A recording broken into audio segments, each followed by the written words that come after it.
Here's the uncomfortable truth. This wasn't plural marriage.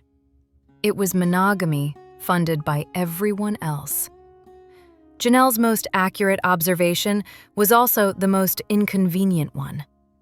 Robyn would not have survived the original version of this family, the lean, crowded pre-television years, the Lehigh House reality, the era when polygamy involved endurance rather than curated speeches about the dream.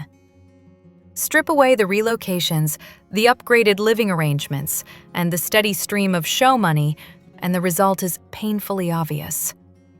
Robyn would have exited within a few years, children or no children. The evidence has been there all along. In Las Vegas, the complaint was that Cody being out of sight was intolerable. In Flagstaff, the sudden hesitation about a single shared house at Coyote Pass arrived right on schedule, despite repeated claims that one home was supposedly the vision. It is difficult to sell communal living as a lifelong aspiration when the primary requirement appears to be constant proximity to the husband and maximum control over the terms of access. Christine's critique lands in the same place, just with a slightly different angle. Robyn does not actually understand what living polygamy entails. Not the logistics, not the compromises, not the unglamorous mathematics of time, money, and emotional labor that Mary, Janelle, and Christine absorbed for decades. What Robyn seemed to want was a highly stylized version of plural marriage, the kind associated with her mother Alice's arrangement with her partner, where the language of polygamy is preserved, but the hard parts are conveniently minimized. The problem is that the Brown family was built on sacrifice, not symbolism. Robyn entered late, arrived to a system already tested by scarcity, and still managed to position herself as the standard by which everyone else's loyalty and decency would be measured. Janelle was correct on that point as well. The family's emotional economy eventually became less about shared partnership and more about how well everyone catered to Robyn, especially when she defaulted to victimhood as a reflexive negotiating tactic. Then there is the persistent effort to frame Robyn as some long-suffering believer finally living her calling, despite a first marriage that was not plural at all. By every available account, it was monogamous. She was the only wife, her former husband remained a monogamist, and he did not want polygamy. The mythology of lifelong plural devotion becomes even more convenient when paired with the claim that the first marriage doesn't count because it was not a temple wedding, an argument that functions less as theology and more as brand management. Add to that the frequently repeated background detail that she married her sister's boyfriend after becoming pregnant, and the portrait that emerges is not one of principled commitment to plural life, but of someone who discovered that the idea of polygamy was much more appealing when it came packaged with security, status, and someone else's established household. Which brings the critique to its sharpest point. Robyn wanted polygamy in name only. She pursued the fringe benefits, shared resources, built-in childcare, collective support, while resisting the reciprocity that makes those benefits legitimate. From the early seasons onward, the pitch was consistent. Sister wives would help raise her children. The return on that investment, however, was far less visible. In a truly shared home, that imbalance would have been obvious, which helps explain why the concept was always safest as a talking point rather than a lived arrangement. Meanwhile, Robyn accumulated what polygamy is supposed to distribute: disproportionate time with Cody, escalating influence over family decisions, the legal wife status, and the practical reality of a near-monogamous marriage, financed, in no small part, by a family structure that required the other wives to surrender far more than she ever did.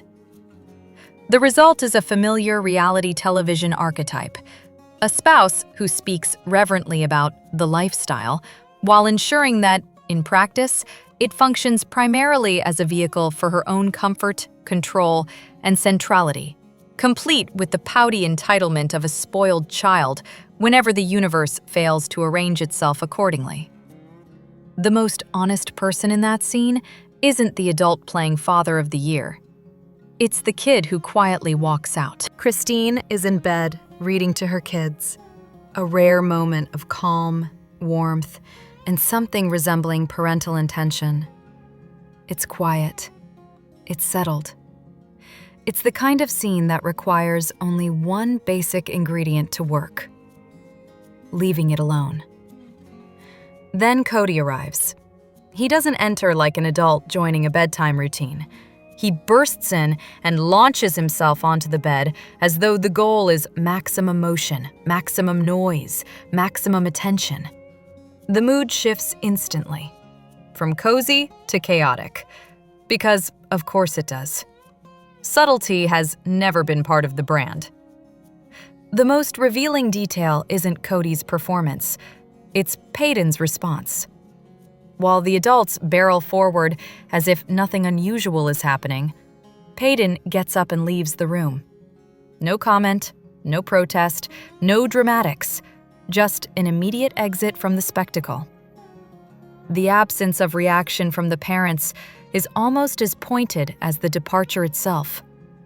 A child quietly removes himself from family time, and nobody even pauses to notice.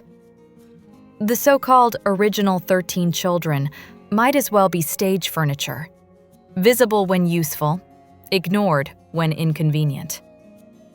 That departure reframes Peyton, not as difficult or disengaged, but as someone who takes shared time seriously enough to recognize when it's being hijacked.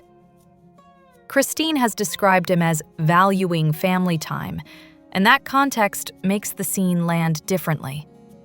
Cody's presence isn't a comfort, it's a disruption. Not because a father showing up is inherently disruptive, but because this particular father arrives like a firework, loud, unnecessary, and primarily designed to be seen. And yes, it reads as designed.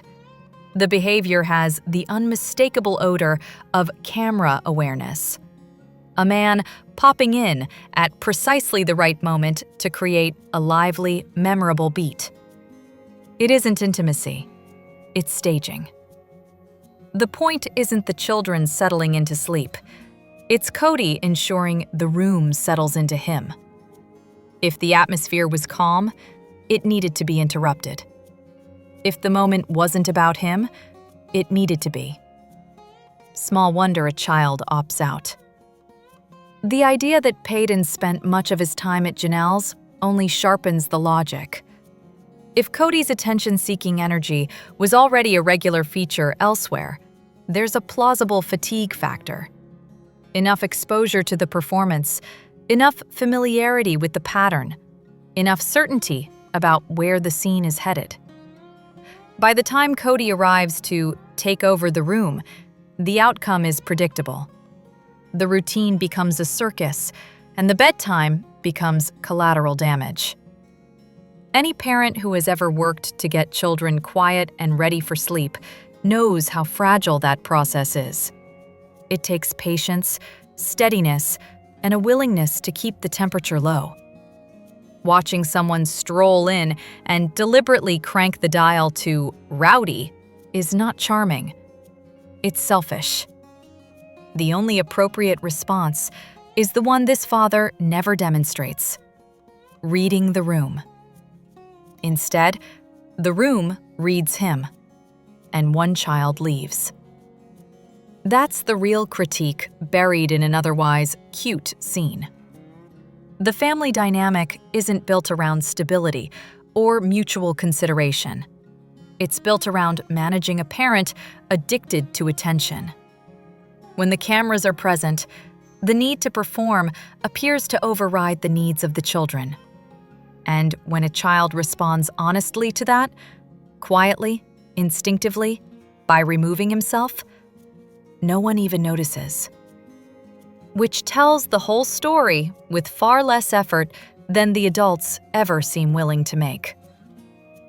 The wedding episode wasn't a wedding story. It was damage control, packaged with music and lighting. The official timeline is doing what reality television does best, insisting that everyone should accept a carefully edited romance as if it unfolded according to etiquette, doctrine, and basic logistics. Yet a few inconvenient details refuse to stay buried, starting with the small matter of a teenage daughter being shipped hours away to live with an almost stranger. The assumption that the arrangement was a casual, down-the-street setup collapses the moment geography enters the chat. Mickelty reportedly lived with Robyn in St. George, far from the family's Lehigh home, under the convenient banner of help and homeschooling. A 13-year-old left alone most of the day while Robyn's children were in public school is not a family support plan. It is a liability with a bedtime story attached. If the goal was to manage a difficult child, just say that. Dressing it up as a noble nanny-adjacent assignment only adds a layer of cynicism to an already questionable decision, particularly for Christine, who was owed a side-eye for signing off on it. Then there is the far more revealing question.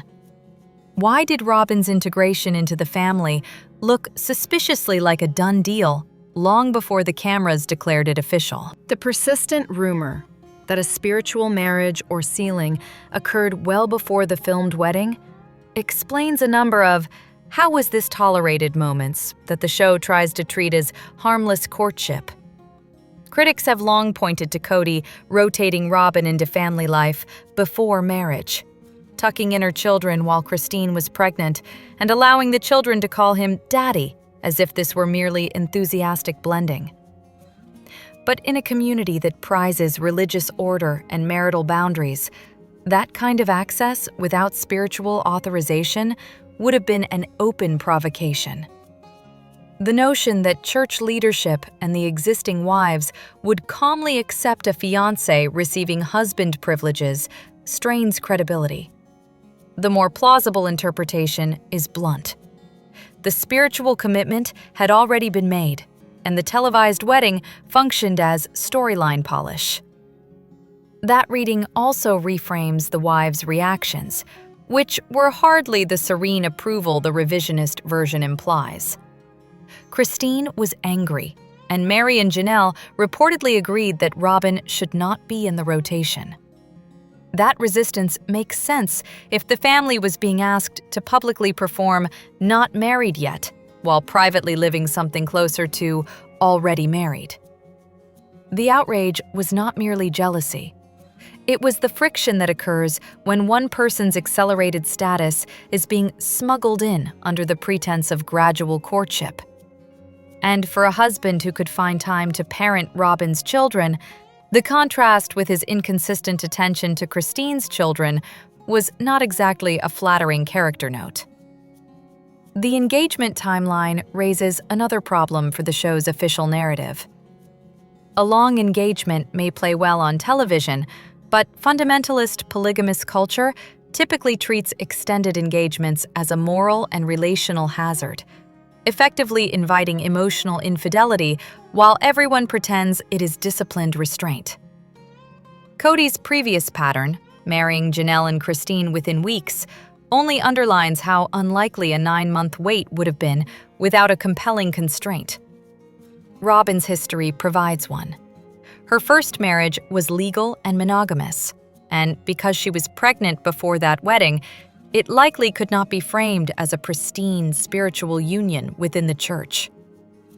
Enter the likely requirement for religious rehabilitation, worthiness restoration, or whatever euphemism is used when a community needs to launder a reputation.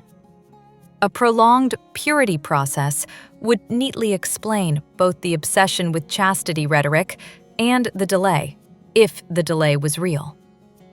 Otherwise, a prior sealing would explain the delay even better. The spiritual box had already been checked, and the public ceremony simply waited for production schedules to catch up.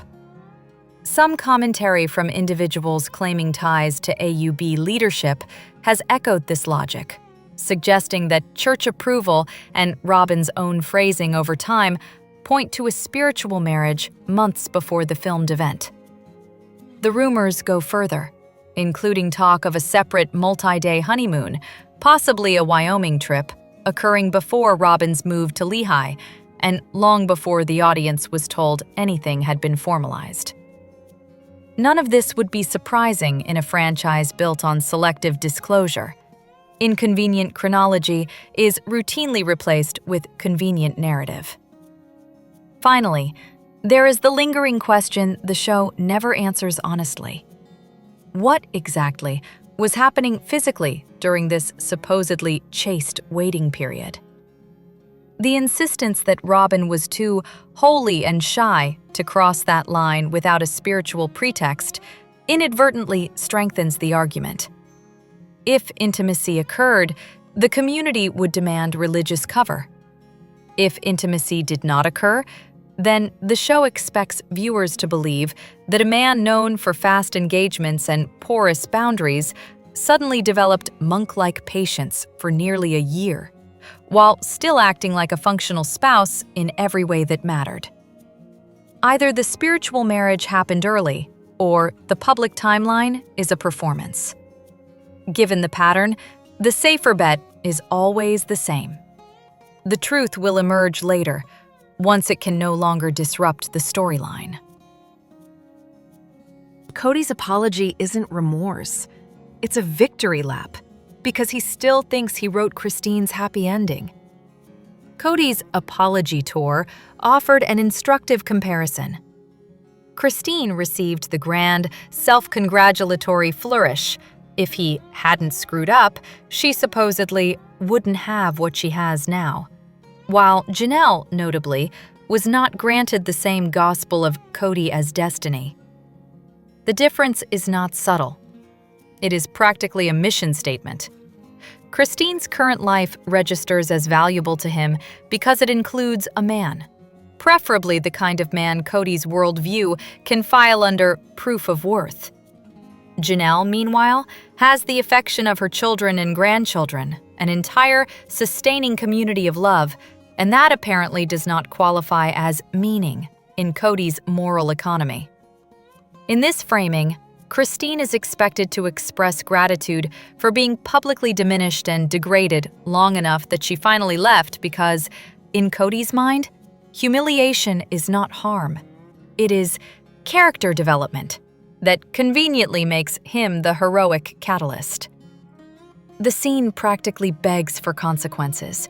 One can understand the temptation to imagine someone reaching across the table and interrupting the performance, though even that fantasy gets punctured by the pragmatic reminder that a former wrestler is unlikely to be physically corrected by a man who looks constitutionally disinclined to swat a mosquito.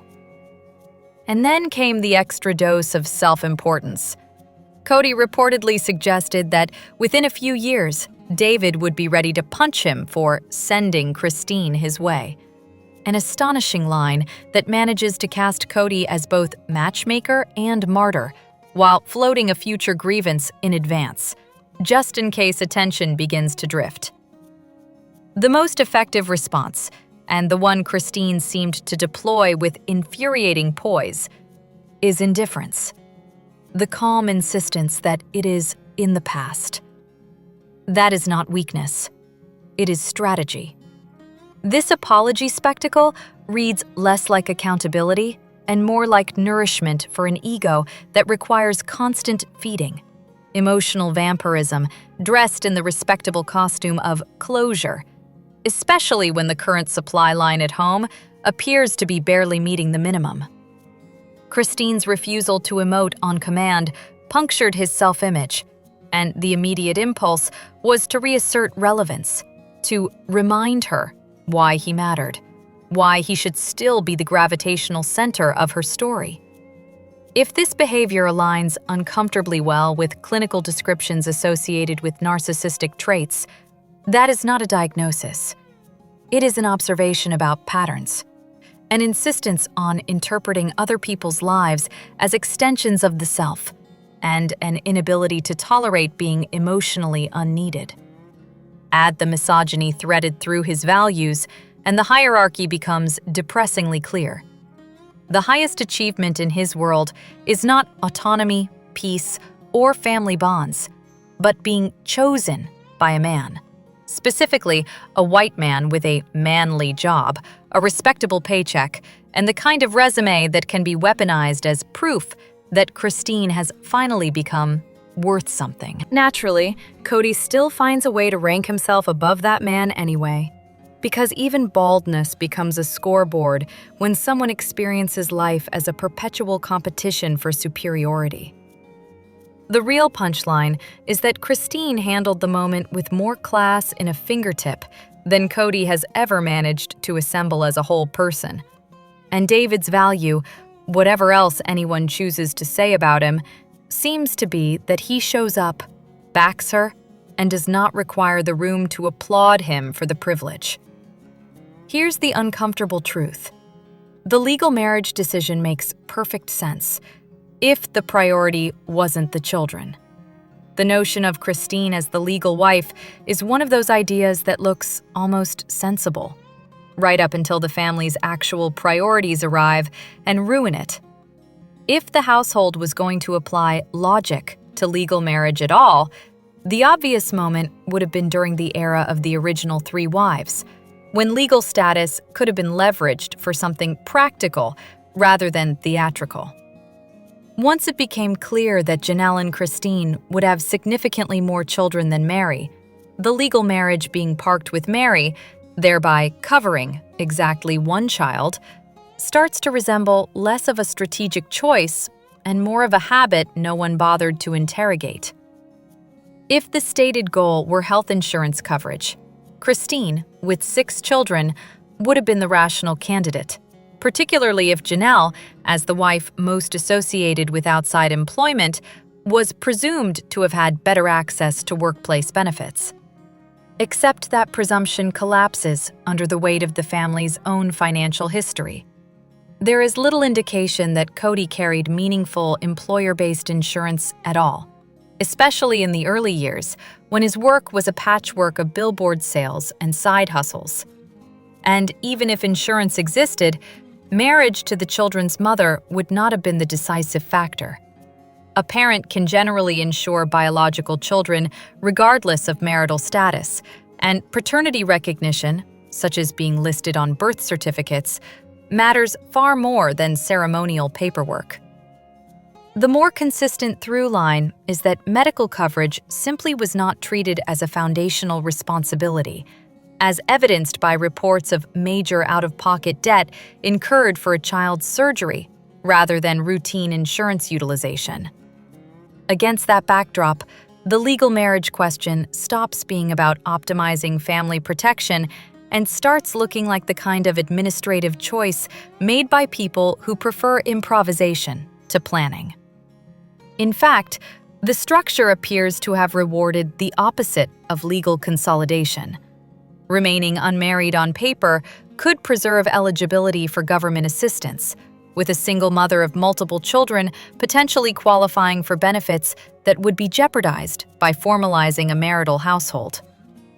This is where the "why not Christine" argument meets the quiet incentive of the system. Legal marriage might have reduced access to Medicaid or other aid, making the family's unofficial arrangement financially convenient, if not ethically coherent. Ultimately, the legal marriage was not positioned as a tool for covering children's health care. It was justified as a defensive maneuver tied to custody anxieties, specifically the claim that Robyn's ex-partner could take her children if something happened to her. An explanation that neatly sidesteps the far more mundane question of why legal structures were not used to safeguard the broader group of children already in the home. The result is a familiar pattern. Legal marriage was treated as a symbolic throne, not a functional instrument, and any argument about insurance quickly collapses into the reality that there was no robust coverage to optimize, only a rotating set of explanations offered when practicality became inconvenient. Here's the part nobody wants to say out loud. Cody's hair isn't thinning, it's performing. Let's address the most conspicuous absence in the room. Cody's hair, which has been staging a prolonged, highly public retreat for years. Balding is neither a moral failing nor a character flaw, but the ongoing spectacle of clinging to what remains, carefully arranged, endlessly defended, and treated like a sacred asset, turns ordinary hair loss into an unintended performance piece. A clean shave would end the suspense, yet the latest haircut suggests a different strategy. Not so much a cut as a creative styling exercise designed to impersonate shorter hair while preserving the illusion of volume. The tell is in the construction. Two thin strands on top that appear cinched together with a tiny band, as though securing the last survivors of a vanished empire.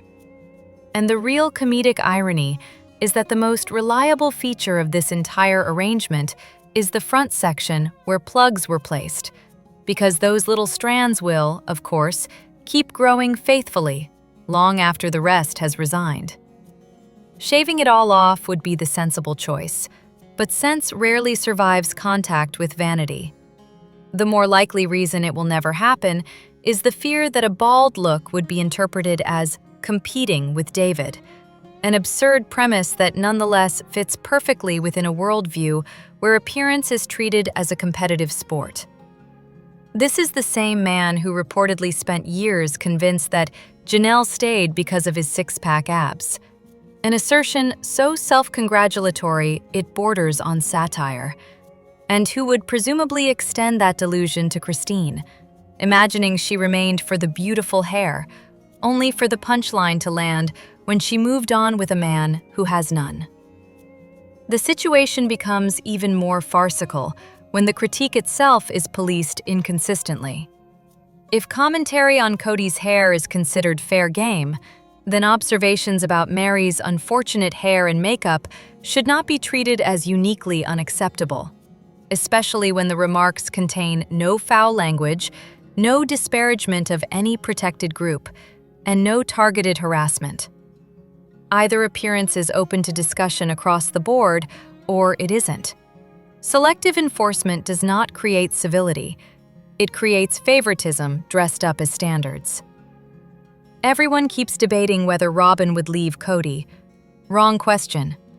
The real scandal is why she would ever need to. Robyn leaving Cody is often framed as a question of circumstances, as though a dramatic moral awakening is waiting just off camera. It is not. The only circumstance that reliably moves the needle is money. Specifically, the moment the financial promise collapses. The long-term play has always looked less like romance and more like estate planning. Outlast him, inherit the leftovers, and call it devotion. Of course, the fantasy that she would simply walk away if he were broke ignores a minor logistical detail. If he is broke, she is broke. There is no elegant exit ramp when the entire lifestyle is tied to the same dwindling pile of assets. In that scenario, the options narrow quickly. Returning to the AUB-like ecosystem for a replacement family might sound plausible to the casual observer until the practicalities intervene. Women beyond childbearing years do not exactly sit at the top of that market, and the spotlight has been bright enough, long enough, that most prospective new families would have the good sense to treat her as a reputational hazard. The idea that another insular religious household would eagerly absorb a nationally known, controversy-laden figure strains credulity. A random late-life convert might exist, but relying on that is less strategy than wishful thinking. Meanwhile, Cody's pattern offers no comfort to anyone hoping for a clean break initiated from his side. He did not leave Mary, Janelle, or Christine in any meaningful, decisive way. He neglected, demeaned, and emotionally starved them until they left. That is his operating system. Punish by withdrawal, then blamed the person who finally stops accepting it. There is little evidence he would suddenly become a man of action with Robyn. If anything, the precedent suggests he would cling to the one relationship that still flatters his ego, even while making it increasingly unbearable. That does not preclude dishonesty. Quite the opposite. Cheating would fit neatly into the established portfolio of revisionist storytelling and self-justification. The capacity for lying is not in question. It is the only skill that has shown consistent improvement. And when behavior has crossed into inappropriate territory on camera, such as the notably handsy moment with Brianna during the Special Forces appearance, met with visible discomfort, it does not inspire confidence that boundaries or self-awareness are suddenly priorities. If the public version is that careless, the private version is unlikely to be a study in integrity. The more realistic departure scenario, then, is not heartbreak, but upgrade. If someone wealthier appeared, someone offering a cleaner image, a more stable bank account, and a life where she is again the prized possession rather than the exhausted winner of a contest no one envies, the incentive to leave would become vivid. The irony is that the same traits cultivated for years, helplessness, perpetual grievance, performance of fragility, do not translate well into a competitive dating market, especially one outside a controlled religious setting. The woe is me routine has limited appeal when it is not subsidized by shared television revenue. There is also the small matter of momentum. The portrayal increasingly suggests a person who can barely summon the energy to relocate emotionally, let alone physically. The bravado of leaving is easy when it is used as leverage, a threat deployed for control, an occasional, "I'm going to leave," tossed out to keep the pedestal polished and the gifts coming. That is not the same as actually leaving. It is theater. And theater has always been safer than consequences. The claim that she is already on her way out, that strings are being pulled behind the scenes, has a certain dramatic allure. But even that can be explained without conspiracy. Boredom is enough. With the other wives gone and the children largely moved on, there is no longer a chorus of rivals to defeat or scapegoats to sacrifice for the sanctity of her safety. The household has finally arrived at the promised destination. Monogamy in practice, unquestioned priority, the triumph of being chosen. And the prize turns out to be a sulking man with no one left to blame but himself. Victory, apparently, is a cramped living room with resentment as decor. And this is where the real critique lands. The current misery looks less like injustice and more like fruition. The face says it all. Someone living the reality she engineered and discovering that it is not as satisfying without an audience to punish. Miserable, not martyred. The sympathy appeal fails because the dilemmas are self-authored. Be careful what you wish for is not a moral lesson imposed from outside. It is the storyline's most consistent internal logic. Cody, for his part, was once merely inept with a dash of goofy incompetence. Arrived, and the incompetence metastasized into something sharper. Cruelty with purpose, neglect dressed up as principle, authoritarian tantrums justified as leadership. He chose those behaviors. No one held him at gunpoint. But it is difficult to ignore how thoroughly this evolution aligns with the incentives of keeping one wife appeased at all costs. The result is predictable.